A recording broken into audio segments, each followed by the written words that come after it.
Most of you, in fact, everybody, will lose somebody in life. This podcast today is going to enable you to think about the words that you use, the last words that you might have, or the words from the person that you've lost that will stay with you forever and perhaps will be passed on to other people. To help me with that, I've got Dave Radley today from DMR Training. Welcome back to the podcast, Dave. Thanks, Chris. Good to speak again. I think it's been a while, hasn't it? A couple of years, is it? I think. It is. And actually, just to give a little bit of significance to the listeners and the viewers, you are our most prolific viewed podcaster. Really? I didn't actually know that. We watched a few times. I didn't think people were that interested in me, to be honest. Well, no pressure. We're expecting you to deliver the same amount of value here today, Dave.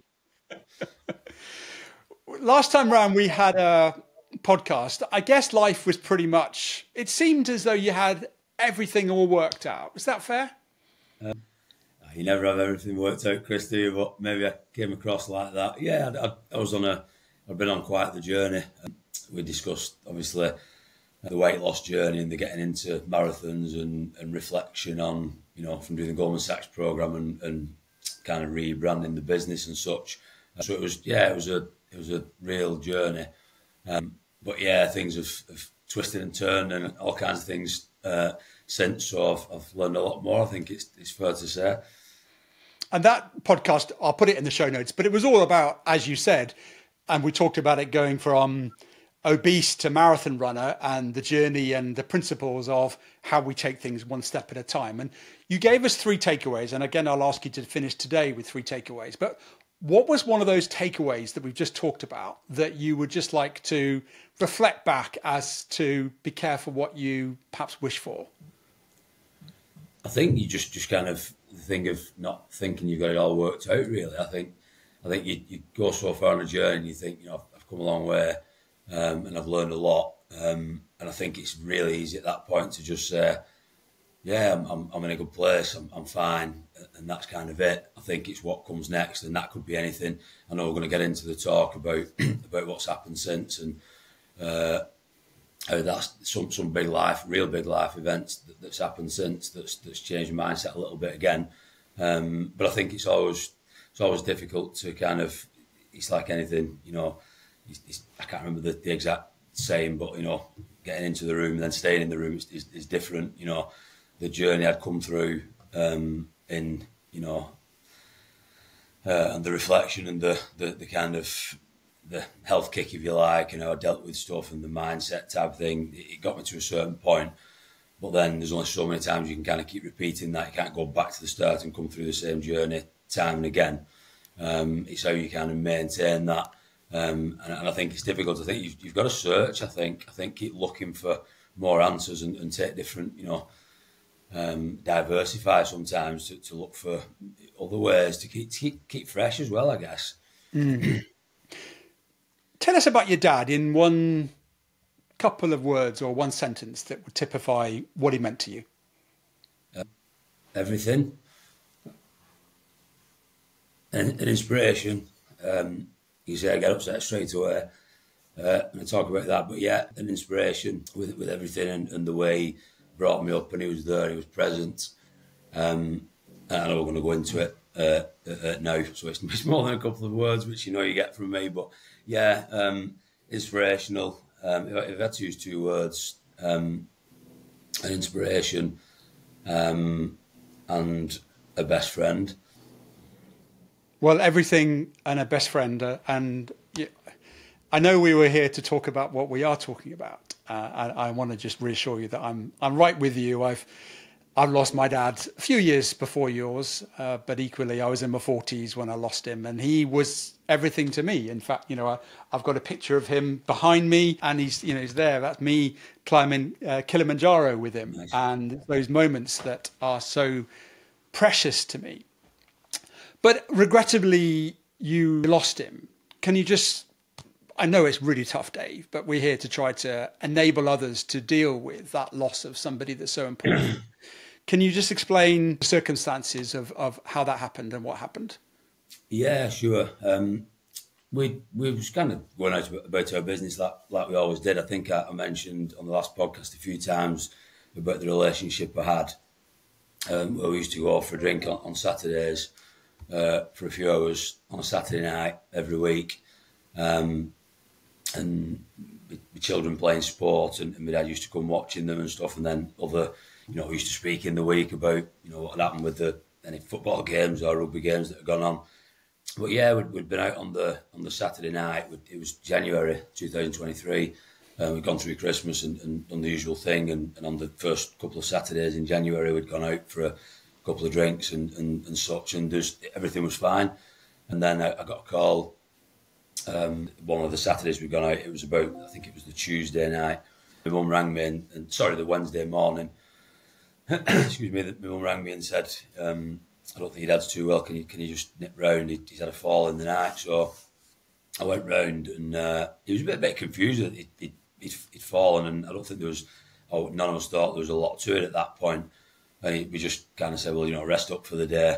And I spoke to my mum later in the evening, and he was fine. And my brother stayed over that night. And then I got a call probably early hours of the morning, say he'd fell again. And he ended up going to hospital. He ended up getting an ambulance to hospital, and he broke his leg, at the top of his leg.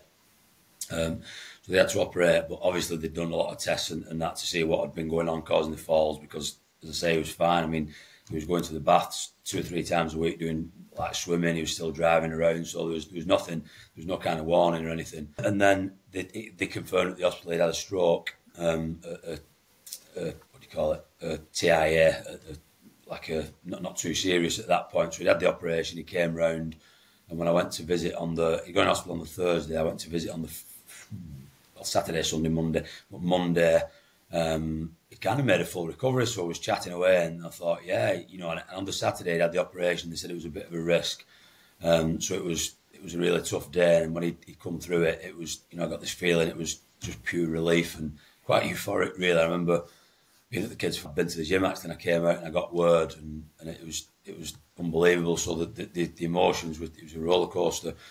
And then on the Monday, he was fine. I went back on the Tuesday, which was his birthday. He was fine. And then I went back on the Wednesday, and I took my little lad, my eldest lad, because I didn't really want to see him other than in good shape, really. So I took him, expecting to see my dad, sat up chatting, as was the day before.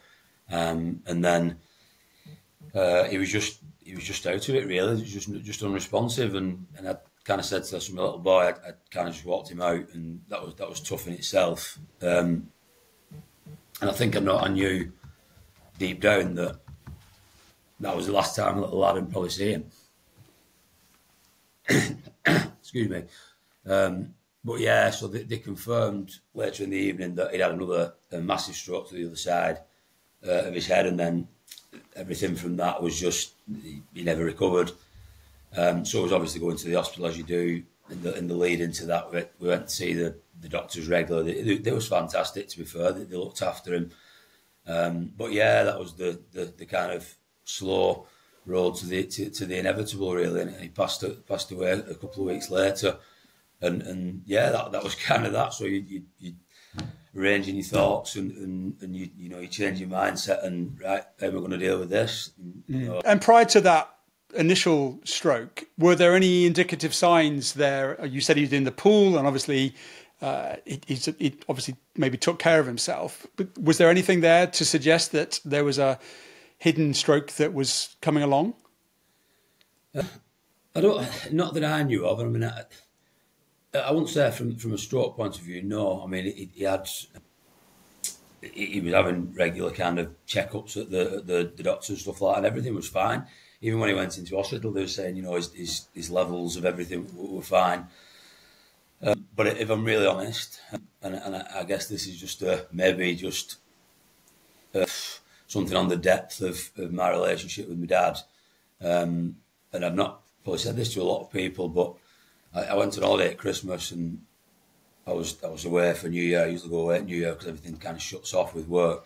And I don't know, I just had a sense of a feeling that something might not be right. And I don't know what that is. And I think through talking to him, I went out with him on Christmas Day, to the local pub, as we've always done, and he didn't say anything that he kind of he was worried about anything had changed. But I just got a sense, and I had some pictures taken, and I'm not really a massive photo taker, and my dad never was. And when I come out to the pub, my wife picked us up to go back for Christmas dinner with my mum and family and such. And so we take our picture, and there was something inside that I thought, I need to get this picture now because I might not be able to get it again. And I don't know what that, maybe just, I guess, I'd like to think that's because you know someone so well that you can just sense things. And then we got home, had Christmas dinner, and he fell asleep after his Christmas dinner as the norm. And I didn't really think anything of it. And then before he went, I said, come on, get some pictures with the kids and this, that and the other. And I just had this niggly feeling, and I went on holiday a couple of days later, and I remember being stood just looking out to sea with my little lad, and I just had this feeling. It was just going round inside my head, and I was just thinking, you know what, how long are we going to have my dad for, and you know, the end could be near, and I honestly don't know. There's no science behind it or no warning or anything. I just had this feeling, and then inevitably, you know, that happened. So I think in some ways, as much as I wasn't prepared, I kind of was, and I don't really know how to explain that or articulate it other than knowing someone at a deep level.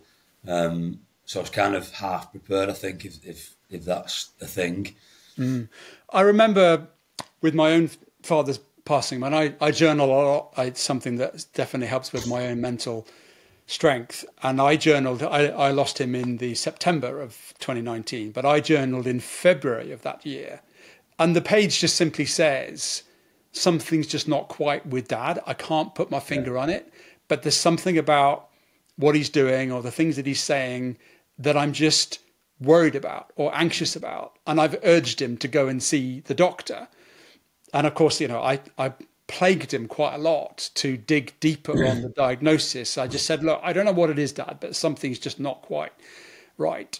And I think if we can take any lessons already from this, it's the gut and the sixth sense is such a powerful communication tool between those that we know, particularly those that you know the nuances, the little idiosyncrasies in their makeup that says something to you. And I felt as though I spoke to it and I tried my best. But anybody else that just thinks, I wonder if, just be curious about that and serve.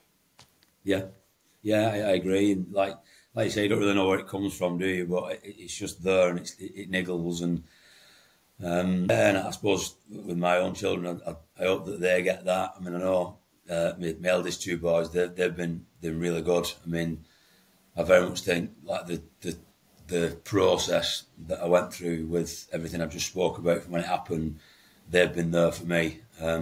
Even though they're only 11 and 8 years old, they almost kind of became men overnight. I think I want them to be children. I don't mean that in the wrong way that they've been pushed or anything, but they was just there constantly, and like, you know, if my kind of focus or mindset shifts in any way, they are there.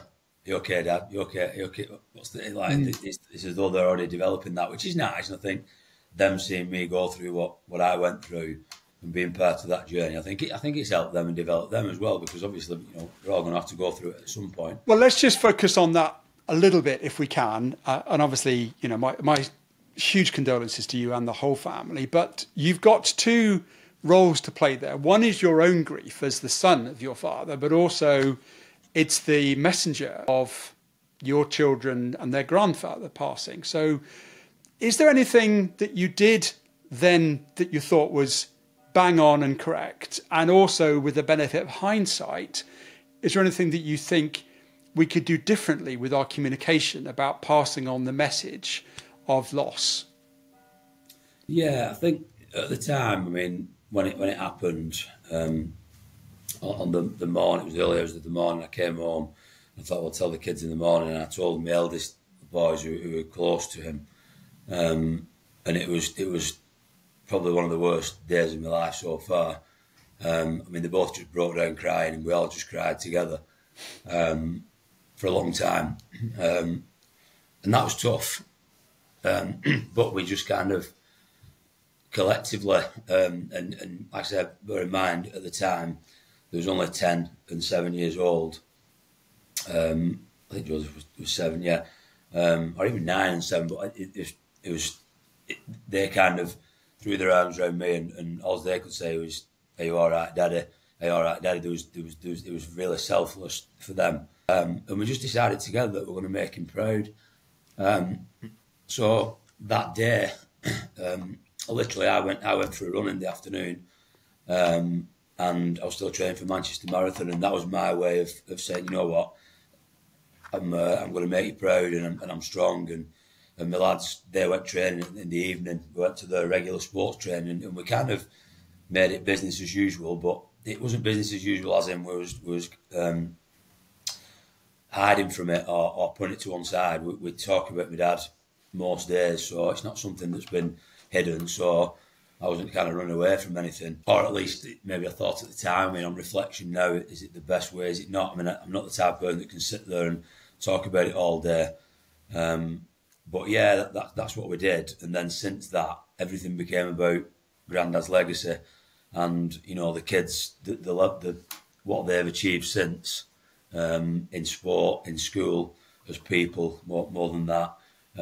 They've come on leaps and bounds, and they just, I think they really took strength from it. You know, I only need to go past the cemetery, and my eldest lad just reaches over and puts his hand on my hand in the car, and I know, you know, the Saturday, it happened on the Tuesday, and the Saturday after it happened, my eldest son played football, and he'd put he had like a T-shirt, and he put on "Love you, Grandad," and obviously he scored the winning goal. It was going to happen, so he scored the winning goal, and there just wasn't a dry eye on the side.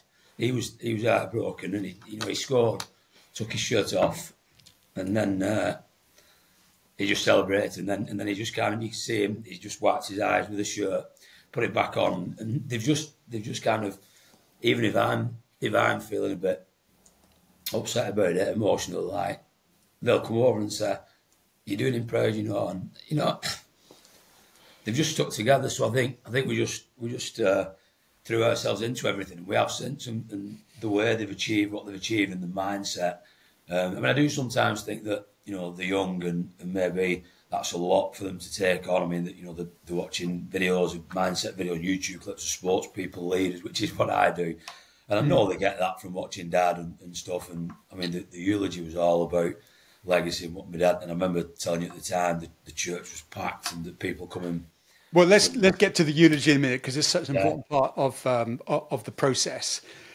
In between that time when obviously your dad passed, and then now, how have you served yourself, Dave, in terms of dealing with that? And I can still see it's a very raw emotion, and understandably so.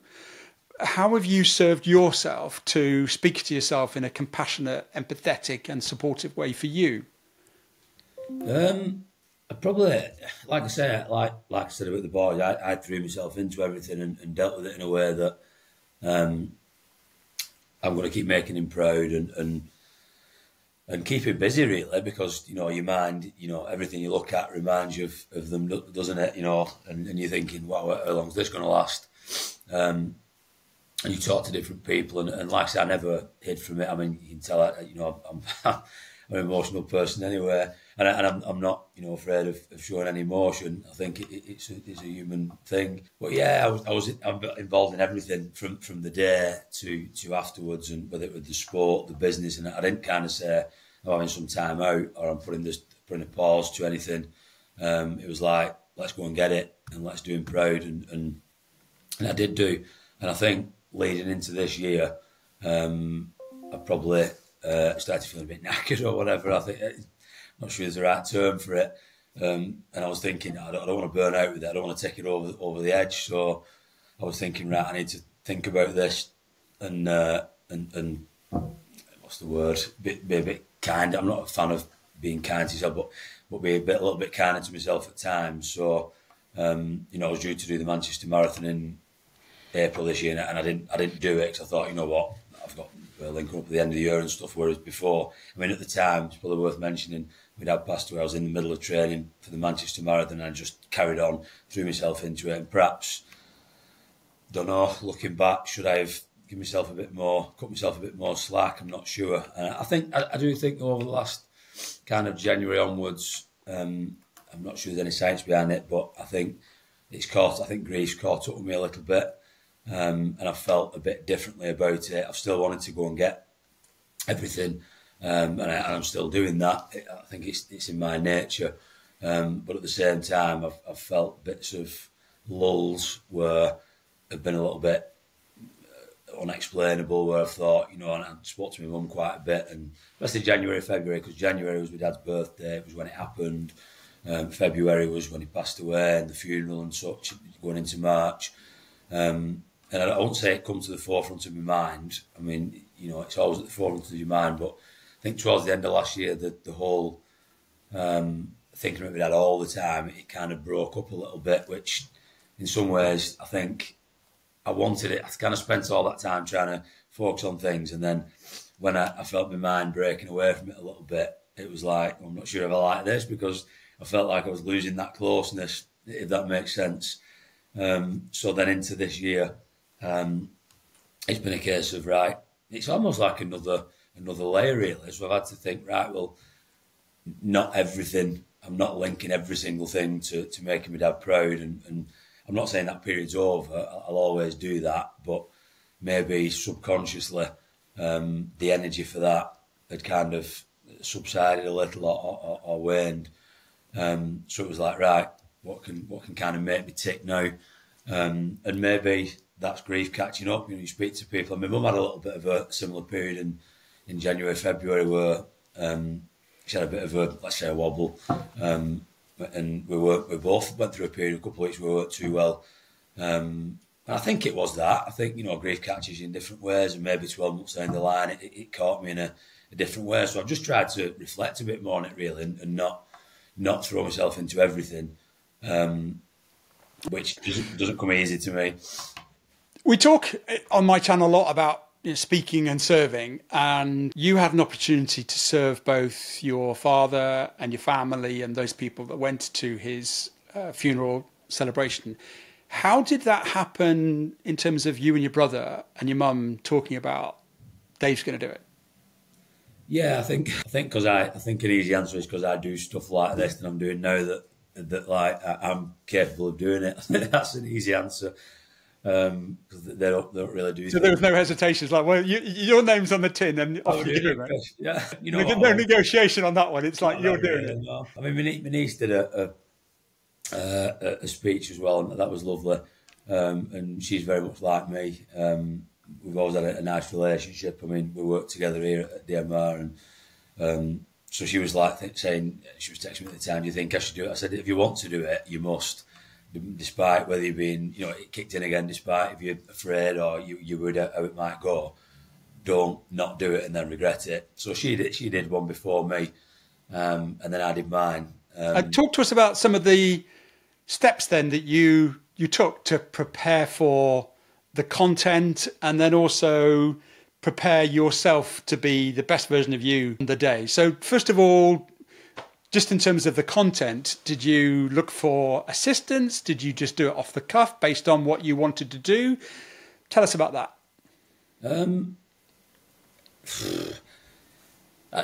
If I say something now, it sounds probably a bit weird. I guess in my head, I've been preparing for this for a long time in my life, and I'm talking probably years and years.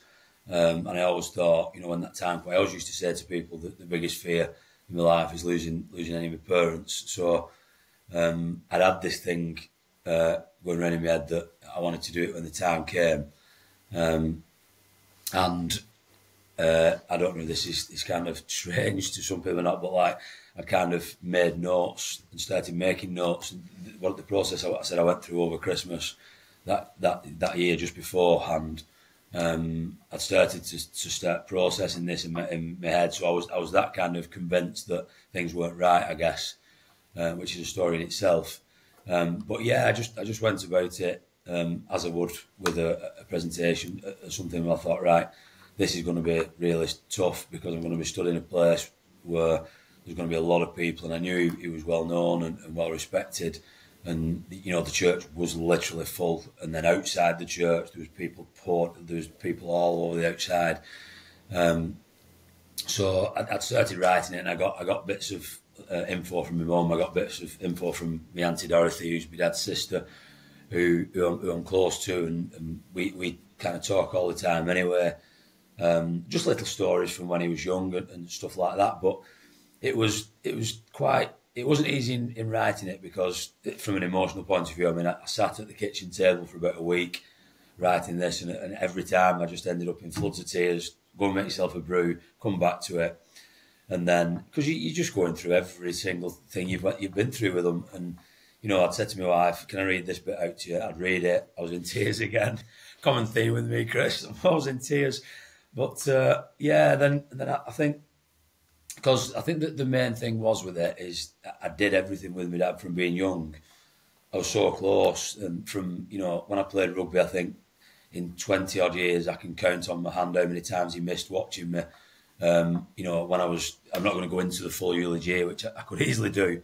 When I was young and I was playing sports and going to professional clubs and such, and when you get asked to go training, that he was the one that picked me up from school to take me every night. When I was, I think 13, 14, he started doing a bit of gardening and business. I went with him. If he went anywhere in the car, I went with him. So I used to ask questions a lot. I asked a lot of questions from being young. What about? I mean, he lost his father when he was only 5 years old, and I always asked a lot of questions about that and how he felt and how it happened. And I speak to my auntie Dorothy quite a lot about what happened when they were younger and the family values and what happened and such. So and when I was over the last few years of going out with him on a Saturday night. I just asked question after question, and I always said, you know what, I know him inside out. So it was easy in that sense. I could have written 3, 4, 5 books about my dad's story, and it was hard getting it down. So I think that the priest said to me at the time, "Can you get it into about?" I think he said about 10 minutes, something like that. And I was thinking, no chance. And I was trying to bring it down on the day. I think it was about 15, 20 minutes. I mean, I talk a lot anyway. But standing the other side of it, so the content was great, and I could pull it together with a good family around. But then speaking it, obviously, as you know, is a different thing. Standing up in front of everybody, but I just put, little things like you do with any kind of presentation. I'd wrote it out, and I had little bits of funny things included that I knew the times where I was going to get upset, and I had little cues where it was a funny thing that had happened with him. And it just took me, and just kept maintaining my composure. I think those moments of humour are also important for the audience because you're taking them on the same roller coaster to a certain extent that you're on. And by serving them with humour, you're not just enabling yourself to get through it, but you're also enabling them to ride the same roller coaster that you're on. Yeah, I think, yeah, that was it. And there was a lot of stories. I mean, it was bittersweet, if that's the right word. I mean, we found out we was having our 5th child just before Christmas, and my dad didn't know. My mum didn't know. You wait till 12, 13 weeks and such. So when he was in hospital, when I said he came round on the Monday, Tuesday, we made sure he knew about my wife being pregnant. So he'd only just found out at that point. So when I announced it in the I didn't announce it as such, it wasn't a day for that, but it was involved in my speech for everybody in the church, because I thought as soon as I mentioned that, there's another baby on the way, and my dad was aware of it. It was, and I had to go through the whole, 3-4 months later, I went back to the same hospital, literally on the next kind of ward. We had the baby where I last visited when my dad had took his final breaths. And that was tough. But as for the speech, obviously that was included in there. So it was a bit of a, when you're doing a speech and you hear everybody gasp. And I think I quickly moved on at the time. And I just had to keep it flowing. And there was lots of funny stories, of course, because you know what? You didn't sort of say, but by the way, it's okay, I am the father.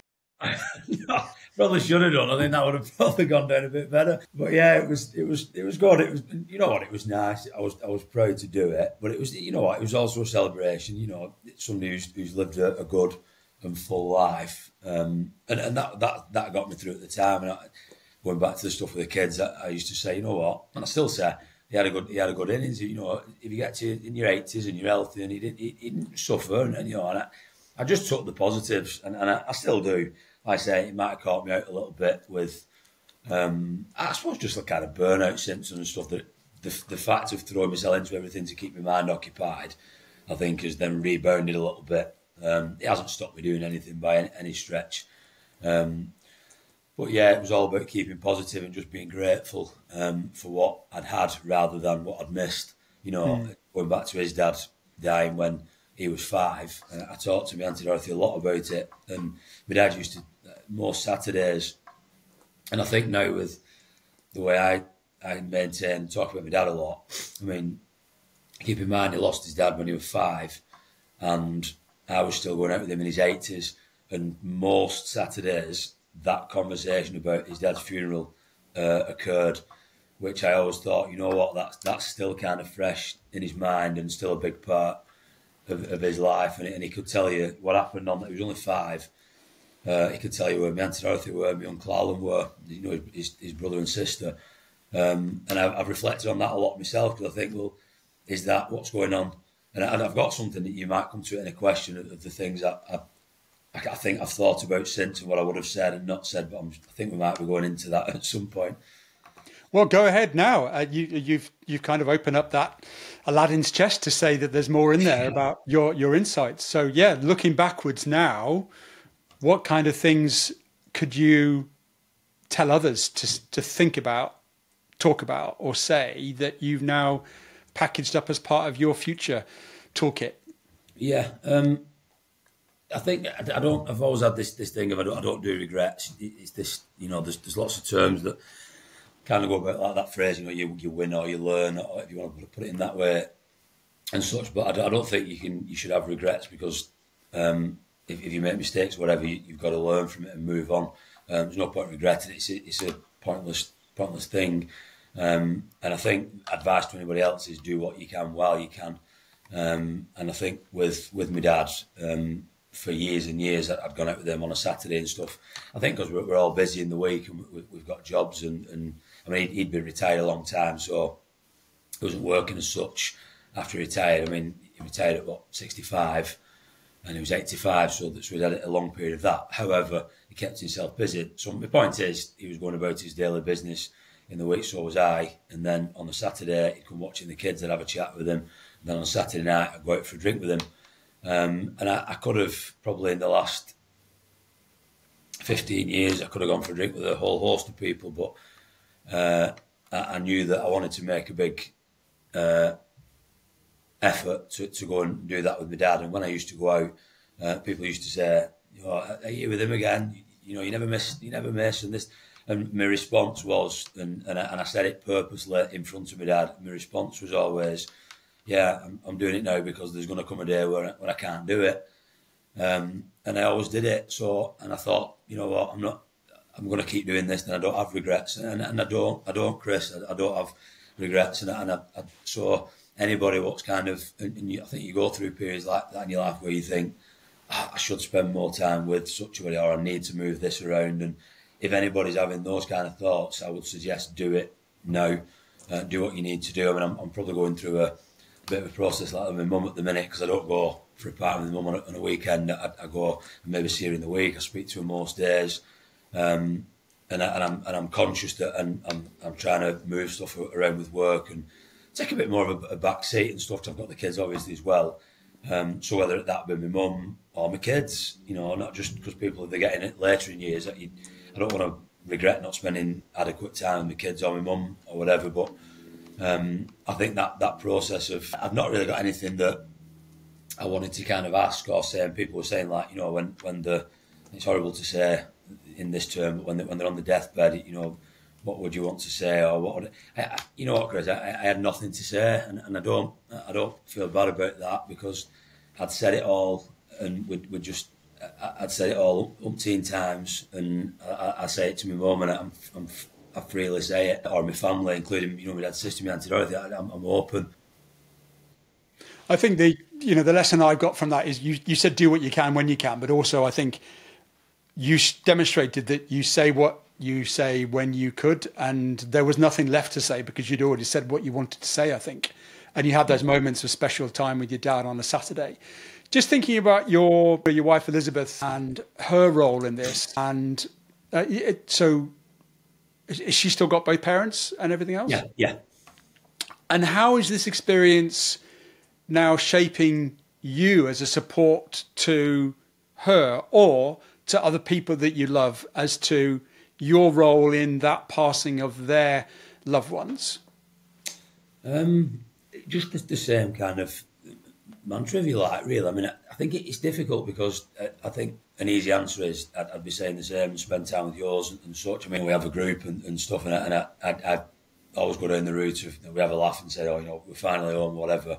And my kind of addition to that is we've been making memories, and you'd send out a couple of texts and making memories and a couple of hearts on there or whatever, and that's my way of just saying, like, hold on to that, and we have gone and made memories, and that's the kind of thing with her parents as well. And I think everybody's busy and stuff, and it's easy to say, oh well, not time to do stuff, but you haven't time to do stuff sometimes. And I think, like for me or my wife, it's a case of, right, well, I should go and spend time with my mum and my 5 kids and her parents and my brother and my auntie, whatever.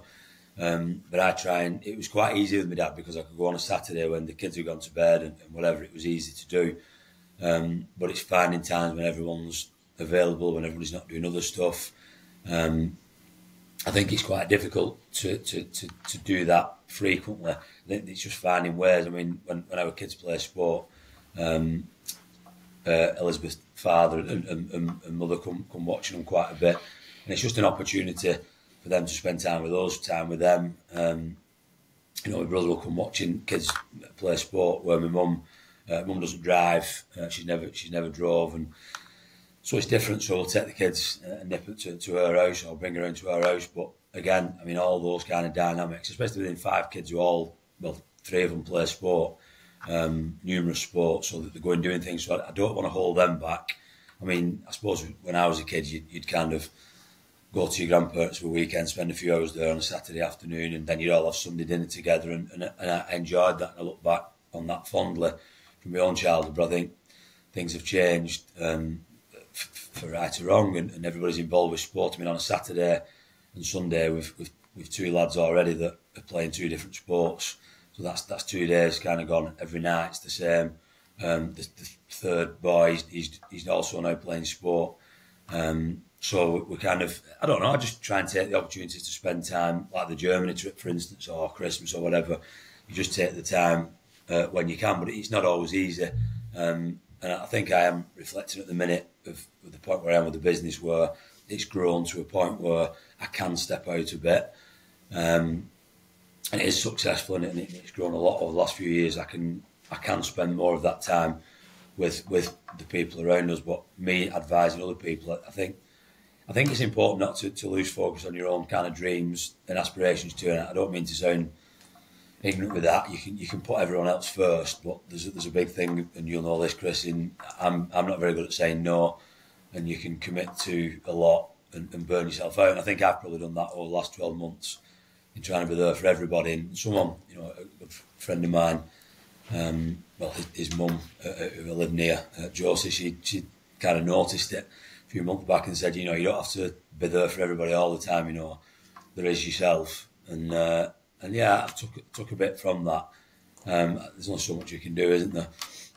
Well, yeah, and maybe you've gone back and said to Josie, thank you so much for that. But yeah, running your own business, 5 kids, one of which is not even a year old, there's an awful lot of time. And equally, it sounds as though sports and personal development for your children is something that's important. And you're part of that taxi driving service to make sure they're in the right place at the right time. And with that comes with all the kit, the washing and the snacks and everything else. It's an awful lot.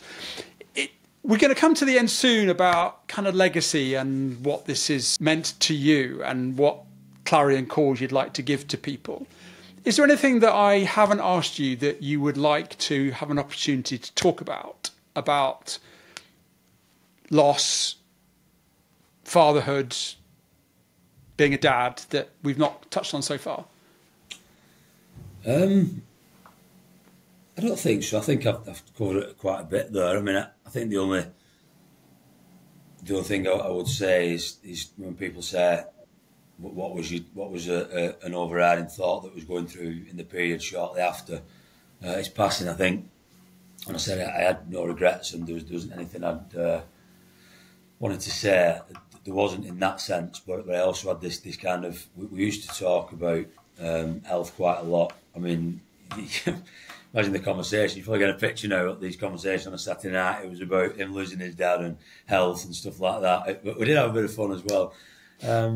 But yeah, I think we used to say, like, I'm looking after myself, and I was like, my resting heart rate's this, and I'm running here, and my dad's swimming, and he'd been for his checks, and like, we're healthy, aren't we? And we used to have all these talks, and then all of a sudden this kind of landed, and then it was over in a short space of time, and I had this overriding thought when, I'd gone back to, the places where we used to go, and he wasn't there with me, and I'd come home and thought, you know what, I just want to ask him what it felt like at the end when, after all the conversations we've had. It wasn't a conversation I would have had with my dad, to be fair, and not a conversation he would have wanted to have with me. I think it's worth pointing out that when he passed away, and my mum rang me, and said, his breathing's changed, and I got there, and he passed away already, and I think a lot of people would be quite upset about that, but I wasn't, and I'm not, because he was a proud person, and he would never have wanted me there when he was at that moment, and I know that, and I'm probably the same. I am the same with my kids, I think, and they don't know that. I'm not spoke about that, but yeah, I had this overriding thing of wanting to ask, what did that feel like? After everything we spoke about every week, and how healthy we are and this, that, and the other, and he was like terrified. I mean, through COVID, he was terrified of coming into contact with anybody. He was so health conscious, and then to get to a point where, I mean, in my head, I was at that point where you've kind of finished evaluating things and you know that there's nothing left.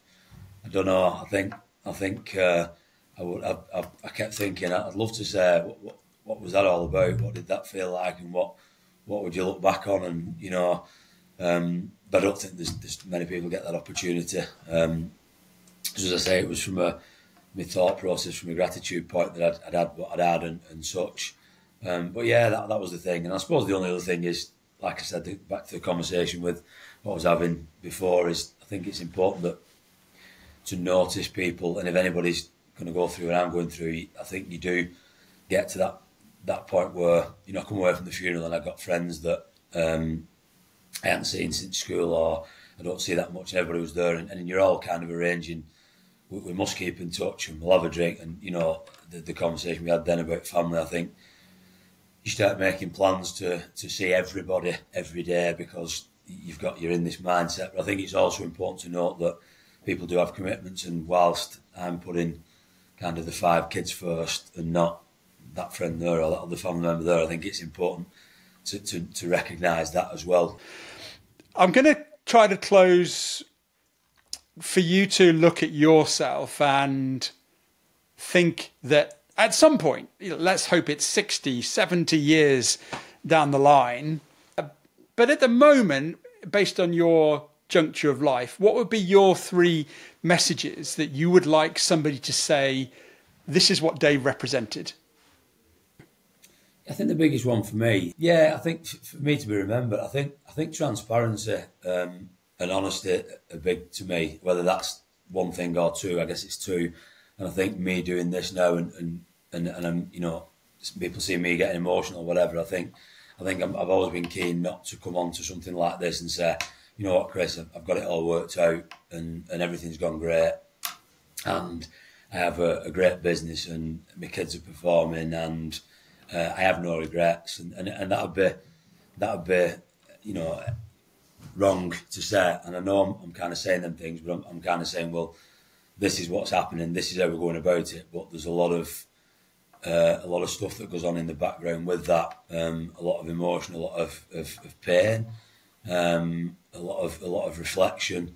And I think for me, I'd always want to be transparent and open at each point in my life. I mean, I was when we did the last podcast and the journey I'd been on in what I'd done. And then I was keen to come on here again, just to say, you know what, when you heard me last time, yeah, I probably come across that I'd got it all worked out and stuff, all those open, but I've been sideswiped a little bit, well, a lot since, and a massive life event.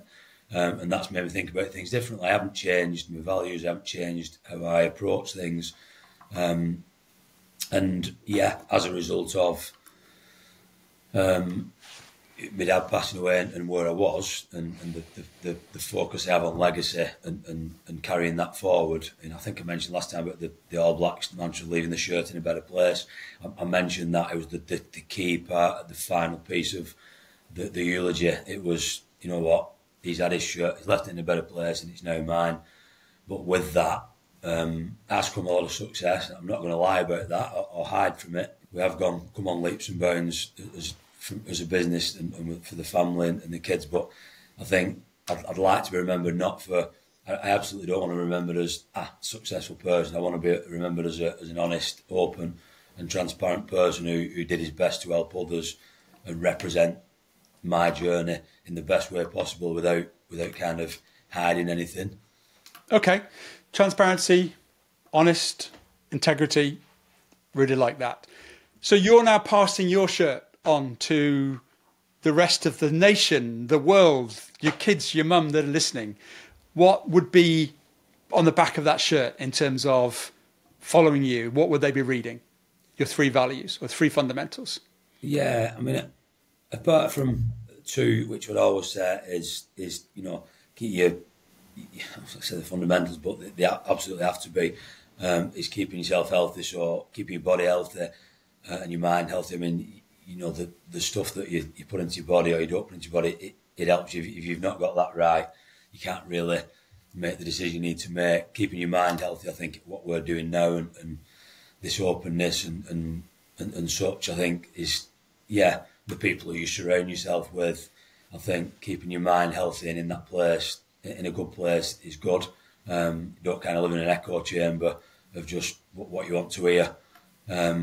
And I think that the last one is a mix of both of that, is never think you've got it all worked out. And I think from the outside, I think there's people within my life that probably think the back of that shirt looks like businessman, I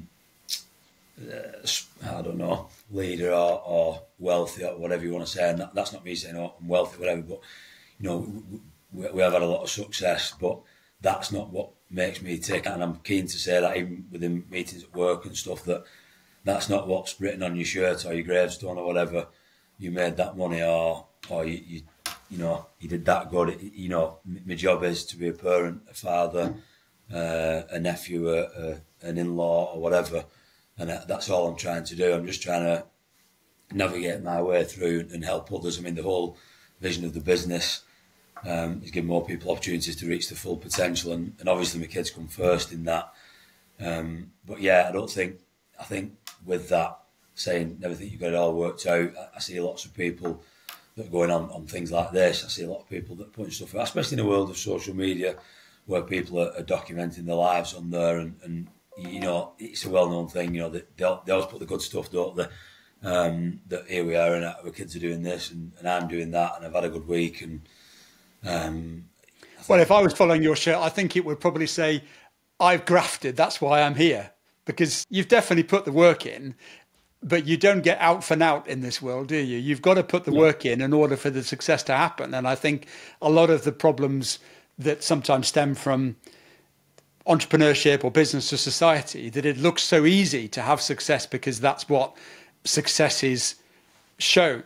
But to get to that point of success, it's years and years. You know, talked about people in the Olympics that didn't get to be gold medalist just by waking up on a Sunday and doing a couple of training runs. That's sacrifice of such degrees of commitment. And success doesn't happen just because somebody gave it to you. It's because you grafted for it. Yeah, and I think with that, and I think I was on the conversation last night with my wife about it and what people think goes on. You see these pictures, these memes, don't you, where there's like what actually goes on. There's an iceberg and what goes on, what actually goes on and stuff. And I've always said, people say like, how do you manage it? Do you worry about money or being too busy or working long hours? And I said, no, none of that. It's all about, you know, people and perceptions, and, you know, everybody that works here, I try to really invest in listening to people and finding out what makes people tick and you know, where they want to be in their journey, and how people outside perceive you, and, you know, certain things when you're on this journey, and it's the other side of things that people don't realise, and I'm trying to give back by doing stuff like this, and it's obviously a result of me learning from that journey and reflecting on things, and the whole legacy. The legacy is probably the biggest word to me of all. But I think what makes that work isn't just studying business books. It's speaking to family members. It's reflecting on stuff. It's going speaking to people like my dad's sister, and I find out some kind of golden nuggets off her, what my dad might have done when he was younger, or my mum might have done, and I think, oh yeah, this is why I do what I do. But I think the overriding thing is, to anybody, you know, you can have all the money in the world, you can have all the success in the world, but that ain't going to bring my dad back. And I think that's what people, everybody's going to go through what me and you have been through, Chris.